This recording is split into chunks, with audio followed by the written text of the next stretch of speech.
Hello बच्चों, कैसे हो आप सब लोग। आज हम आप लोगों को पढ़ा रहे हैं क्लास 9th और साइंस विद फिजिक्स और फर्स्ट चैप्टर स्टार्ट करेंगे हम इसका। आज से स्टार्ट है, ये पहला पार्ट है, फर्स्ट पार्ट। हम चैप्टर पढ़ाएंगे तुम लोगों को मोशन। बहुत ध्यान से पढ़ना है, पहले भी कभी 8th में पढ़ा होगा तुम लोगों ने। बहुत ही ईजी चैप्टर है और कंसेप्ट बहुत आसान है। तो इस चैप्टर को स्टार्ट करते हैं। Class 9th motion. हमारे चैनल को लाइक कीजिए, सब्सक्राइब कीजिए और बेल आइकन का बटन दबाइए, जिससे हमारी आने वाली सभी वीडियो आप लोगों को नोटिफिकेशन के थ्रू अपने आप मिलती रहे। तो स्टार्ट करते हैं चैप्टर मोशन। तो स्टार्ट करते हैं चैप्टर फर्स्ट और चैप्टर का नाम है मोशन। चैप्टर का क्या नाम है? मोशन। तो सबसे पहले इस मोशन की डेफिनेशन को क्लियर करते हैं। मोशन की डेफिनेशन जब तुम लिखोगे तो इसको लिखोगे, a body is in motion, a body is in motion when its position change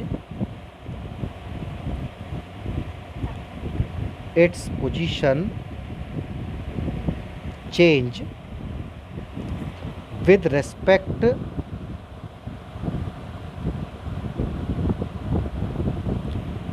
to a fixed point। इस फिक्स पॉइंट को हम रेफरेंस पॉइंट भी कहेंगे। तो ध्यान रखना है, a body is in motion, कि एक बॉडी मोशन में होगी when its position change with respect to a fixed point. जैसे मान लो ये तुम्हारा घर है और तुम अपने घर से स्कूल जा रहे हो, तो तुम्हारी पोजीशन लगातार चेंज हो रही है। इसका मतलब तुम मोशन में थे। जब तुम स्कूल में चले गए और क्लास में जा कर के बैठ गए और रुक गए, अब तुम्हारी पोजीशन चेंज नहीं हो रही, तो तुम रुके हुए हो। सपोज़ करो एक ट्रेन का डिब्बा है, इस ट्रेन के डिब्बे में तुम और तुम्हारा दोस्त, दो लोग हैं। ये प्लेटफॉर्म है, इस प्लेटफॉर्म पर यहाँ पर कोई व्यक्ति खड़ा है, ठीक है। अब ये ट्रेन चलना शुरू होती है, ये डिब्बे आगे चलते चले जाते हैं। ये डिब्बा यहाँ पहुँच गया था, तो जब ये डिब्बा चेंज हो रहा था तो इन दोनों व्यक्तियों की पोजीशन इसके रेस्पेक्ट में चेंज हो रही है, यानी कि ये दोनों पर्सन मोशन में हैं with respect to this. But अगर हम इन दोनों की कंपेयर करें तो ये वाला व्यक्ति की पोजीशन इसके साथ चेंज नहीं हो रही, इसकी पोजीशन इसके साथ चेंज हो रही है, बट इस व्यक्ति की पोजीशन इसके साथ चेंज नहीं हो रही। तो इन दोनों के बीच में अगर हम देखें तो डिब्बा चल रहा है, ये दोनों की पोजीशन चेंज नहीं हो रही, ये दोनों एक दूसरे के रेस्पेक्ट में रेस्ट में हैं। तो जब पोजीशन चेंज होती है उसको मोशन कहते हैं, और जब पोजीशन चेंज ना हो तो उसको हम रेस्ट कहते हैं। यानी कि डेफिनेशन ऐसे बनेगी, a body is at rest if its position does not change with respect to a fixed point. ध्यान रखेंगे, इस फिक्स पॉइंट को हम कहते हैं, फिक्स पॉइंट को हम कहेंगे रेफरेंस पॉइंट, या कभी कभी हम इसको सराउंडिंग्स भी कह देते हैं।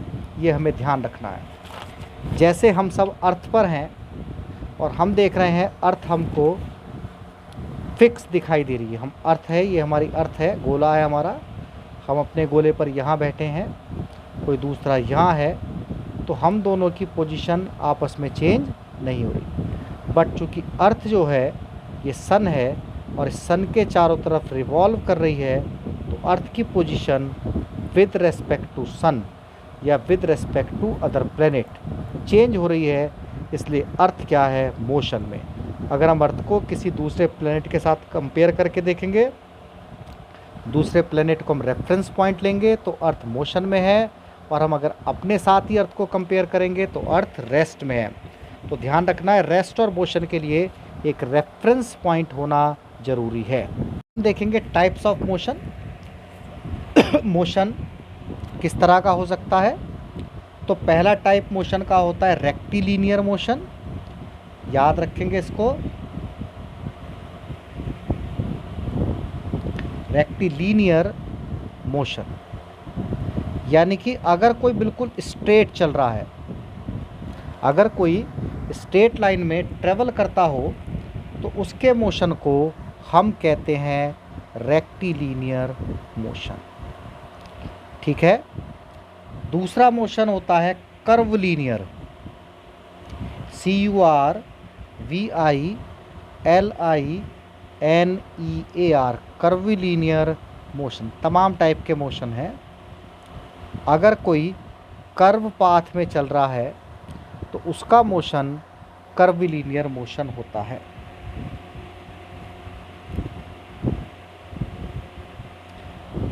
तीसरा एक टाइप और होता है जिसको हम कहते हैं oscillatory motion, OSCILLATORY,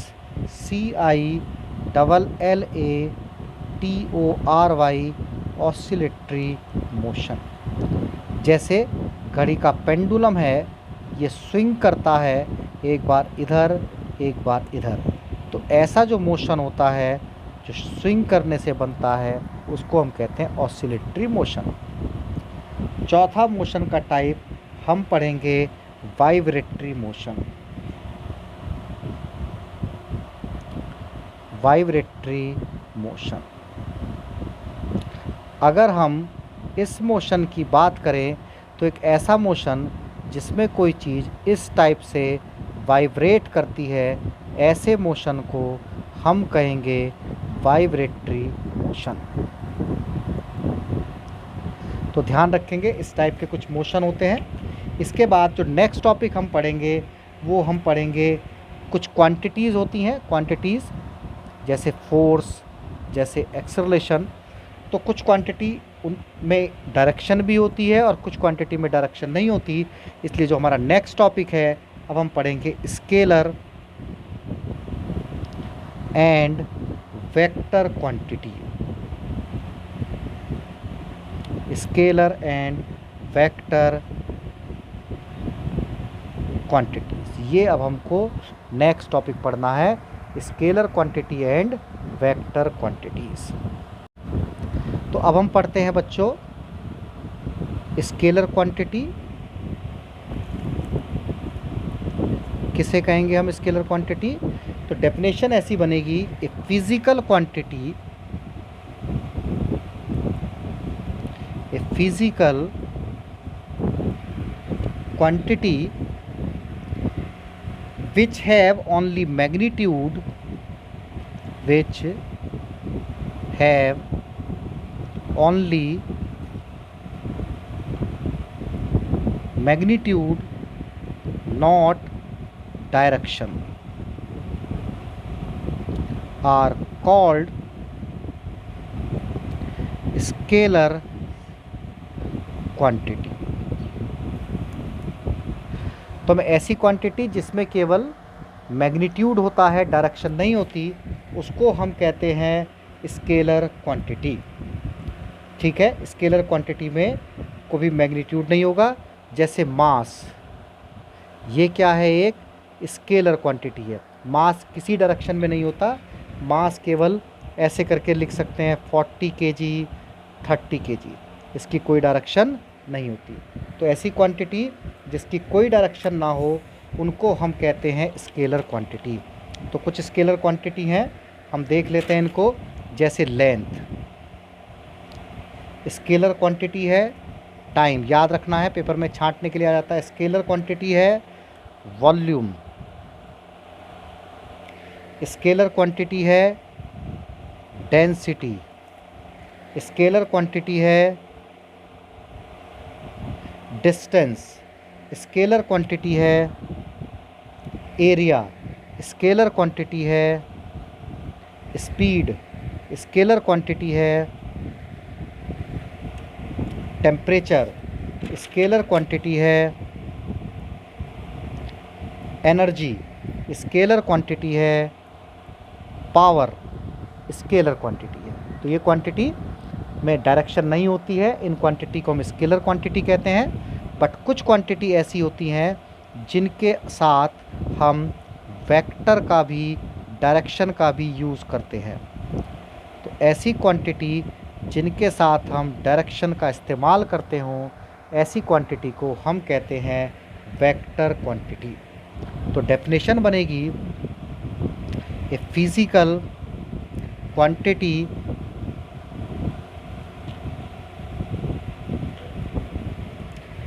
which have direction या which have magnitude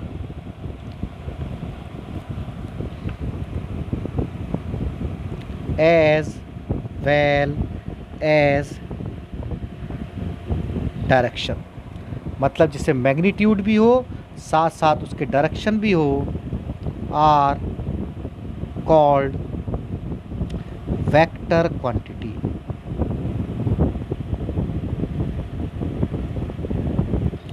are called vector quantity. ऐसी क्वांटिटी जिसमें मैग्नीट्यूड और डायरेक्शन दोनों होती हैं, उन क्वांटिटी को हम कहते हैं वेक्टर क्वांटिटी। क्या कहेंगे उनको हम? Vector quantity. तो जो वेक्टर क्वांटिटी कौन कौन सी होती है इनको देख लेते हैं। जैसे वेलोसिटी, हम जो वेलोसिटी को लेते हैं किसी डायरेक्शन में लेते हैं कि 30 मीटर पर सेकंड इन ईस्ट, ऐसे करके जब हम लिख रहे हैं तो ये वेक्टर क्वांटिटी बोल दी, डायरेक्शन भी बोल दिया हमने। जैसे फोर्स, भाई किसी पर फोर्स लगाओगे तो वो एक फिक्स डायरेक्शन में जाएगा, ऐसा तो है नहीं कि वो किसी भी डायरेक्शन में चल जाएगा। तुमने किसी पर फोर्स लगाया और वो कहीं भी गिर गया, जिधर को तुम फोर्स लगाओगे उधर को ही वो गिरेगा। इसलिए फोर्स कैसी क्वांटिटी है? हमारी वेक्टर क्वांटिटी है। तो छांटने के लिए आ जाती हैं, एग्जाम्पल लिख लेते हैं। डिस्प्लेसमेंट, ये एक वेक्टर क्वांटिटी है। डिस्प्लेसमेंट क्या होता है अभी हम तुम्हें बताएंगे। एक्सेलरेशन, ये भी एक वेक्टर क्वांटिटी। एक्सेलरेशन क्या होता है इसको भी हम देखेंगे। फोर्स पढ़ रखा होगा, वेक्टर क्वांटिटी है। टॉर्क, TORQUE, ये हम तुम्हें बताएंगे क्या होता है टॉर्क, ये भी वेक्टर क्वांटिटी है। वेट सबको पता है, वेट हमेशा अर्थ की तरफ लगता है, वेक्टर क्वांटिटी है। मोमेंटम पढ़ा होगा पहले, कभी नहीं पढ़ा तो हम पढ़ेंगे 9th में। ये सब चीज़ें कैसी क्वांटिटी है? वेक्टर क्वांटिटी है। तो NCERT में क्वेश्चन दे रखा है, उसमें छांटने के लिए आ जाता है। कुछ तुमको दे देंगे मिला करके, स्केलर और वेक्टर एक साथ, और तुमसे पूछेंगे बताओ कौन सी क्वांटिटी स्केलर और कौन सी क्वांटिटी वेक्टर। तो ये हमें डेफिनेशन याद करनी है, इंपॉर्टेंट डेफिनेशन है स्केलर क्वांटिटी और वेक्टर क्वांटिटी की। अब बच्चों हमें पढ़ना है एक बड़ा ही important concept, distance and displacement. अगर डिस्टेंस की बात चले, मान लो मोशन होता है तो हम कुछ लेंथ कवर करते हैं, तो जितनी हमने एक्चुअल लेंथ कवर करी, अगर हम डिस्टेंस की बात देखें, जब मोशन हुआ तो मोशन होने पर जो actual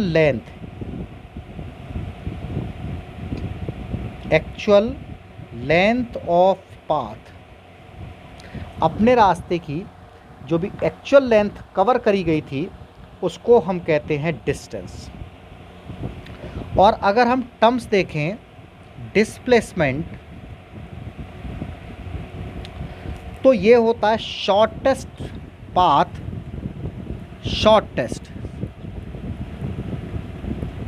path between initial to final position of body. मतलब हम एक जगह से दूसरी जगह पर गए तो कितना हमने पाथ कवर करा उसको हम कहेंगे डिस्टेंस, और जब हम चले और जहाँ तक हम पहुँचे उन दोनों के बीच का एक्चुअल शॉर्टेस्ट रास्ता कितना है उसको हम कहेंगे डिस्प्लेसमेंट। मतलब समझो, तुम अभी ए पोजीशन पर हो, तुम्हें अपने दोस्त जो बी पोजीशन पर है उसके घर जाना है, और ये यहाँ से 10 मीटर की डिस्टेंस पर है। बट तुमने क्या करा, तुम पहले इधर गए अपने किसी और दोस्त के घर 5 मीटर, उसके घर चाय नाश्ता करके अब तुम इधर गए अपने किसी और दोस्त के घर 10 मीटर। अब तुम यहाँ वापस आए, मान लो ये पॉइंट सी, ये पॉइंट। फिर से सुनो, तुम यहाँ पर थे, तुम्हें अपने किसी फ्रेंड बी के घर जाना है, तो अपने घर से बी के घर की डिस्टेंस 10 मीटर थी। बट तुमने क्या करा, तुम सीधे नहीं गए, तुम पहले ऐसे गए अपने किसी और फ्रेंड के घर 5 मीटर, फिर थोड़ी देर रुक करके इधर गए 10 मीटर, फिर इधर आए 5 मीटर, तब तुम अपने घर दोस्त के घर पहुँचे। तो यहाँ पर अगर डिस्टेंस और डिस्प्लेसमेंट को देखा गए तो पहले 5 गए, फिर 10 गए, फिर 5 गए, तो तुमने अपने दोस्त के घर जाने के लिए जो रास्ता ट्रेवल करा 20 मीटर ट्रेवल करा। बट अगर डिस्प्लेसमेंट पूछा जाए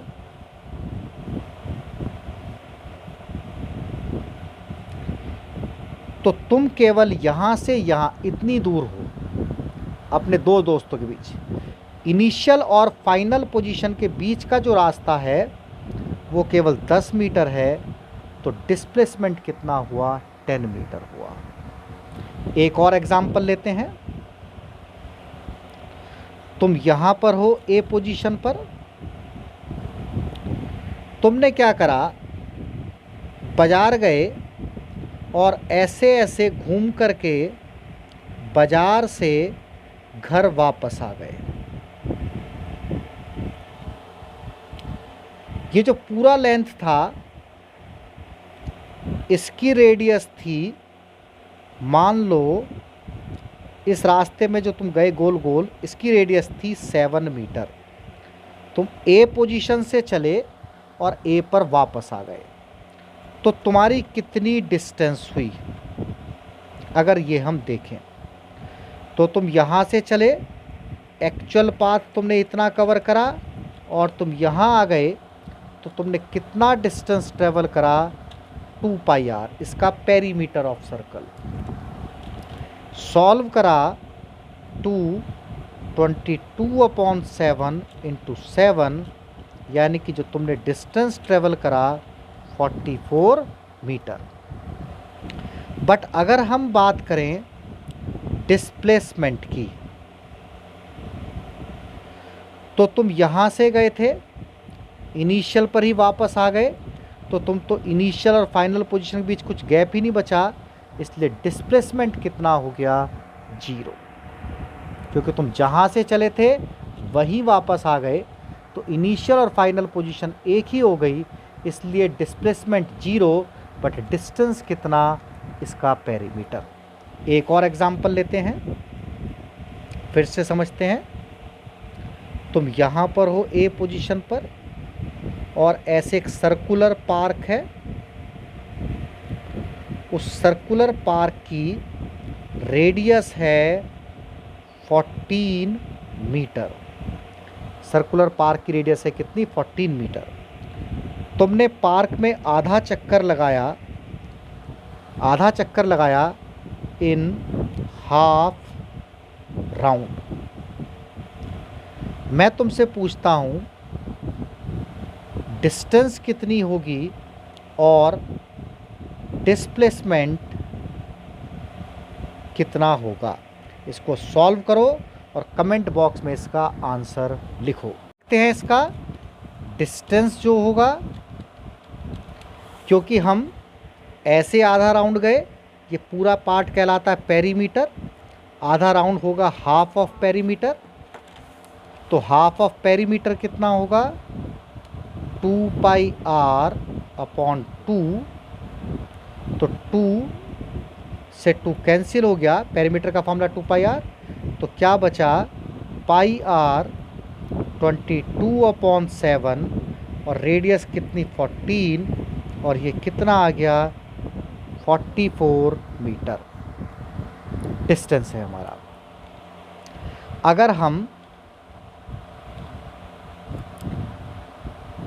डिस्प्लेसमेंट देखें तो डिस्प्लेसमेंट कितना होगा, ये इनिशियल पोजीशन, ये फाइनल पोजीशन, ऐसे गए तो डिस्टेंस ट्रेवल थी, बट जब हम ऐसे गए तो ये डिस्प्लेसमेंट था। तो इस बार ये 14 रेडियस बराबर होती है, तो जितना पार्ट इधर उतना पार्ट इधर, तो डिस्प्लेसमेंट हमारा कितना हुआ 14 + 14 = 28 मीटर। एक और एग्जाम्पल देखते हैं डिस्टेंस डिस्प्लेसमेंट पर। तुम इस पोजीशन पर हो ए, एक स्क्वायर पार्क है, तुम उस स्क्वायर पार्क की बाउंड्री पर घूम रहे हो। स्क्वायर पार्क है, इसकी साइड मान लो ये 3 मीटर,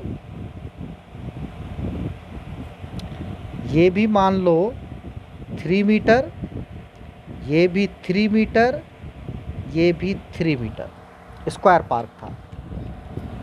हमसे डिस्टेंस पूछा जाए, तुमने ए से चलना शुरू करा इसकी बाउंड्री पर और तुम सी पोजीशन पर आ गए, तो बिटवीन ए एंड सी अगर हम पार्क की बाउंड्री से चल कर के आए और हमसे पूछा जाए डिस्टेंस, तो डिस्टेंस कितना होगा, हम ए बी गए, बी सी गए, 3 + 3 6 मीटर, बट डिस्प्लेसमेंट कितना होगा, ये पाथ होगा डिस्प्लेसमेंट। ये वाला पाथ कौन सा होगा इसका, डिस्प्लेसमेंट। तो इस पाथ को कैसे निकालोगे, स्क्वायर था तो ये एंगल 90 डिग्री का बना। तो अगर हमें डिस्प्लेसमेंट सॉल्व करना हो तो डिस्प्लेसमेंट सॉल्व करने के लिए हमें इन ट्रायंगल ABC लेना पड़ेगा। इसमें पाइथागोरस थ्योरम लगेगी। अगर रेक्टेंगल ट्रायंगल होता है पाइथागोरस थ्योरम हाइपोटेनस का स्क्वायर, परपेंडिकुलर का स्क्वायर प्लस बेस का स्क्वायर। तो AC square = AB square plus BC square, यानी कि AC स्क्वायर ये 3 का स्क्वायर, ये 3 का स्क्वायर। तो AC स्क्वायर = 9 + 9, AC √18। तो AC √18 के फैक्टर कर सकते हो, 3 × 3 = 9, 2 × 18, यानी कि 3√2 मीटर।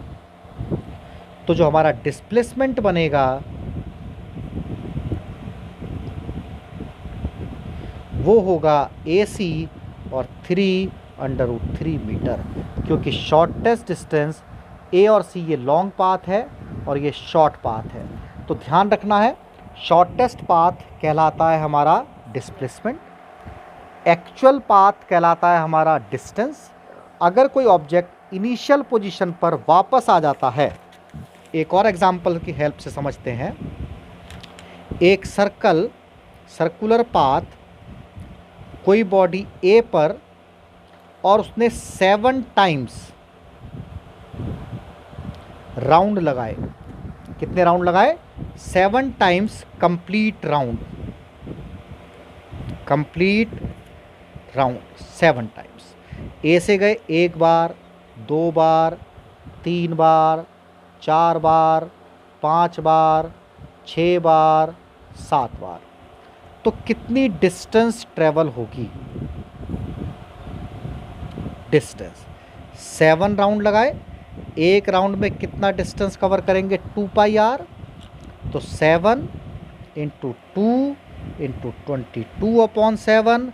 अगर सर्कल की रेडियस थी, सर्कुलर पाथ की रेडियस थी 7 मीटर, सर्कुलर पाथ की रेडियस मान लो कितनी है? 7।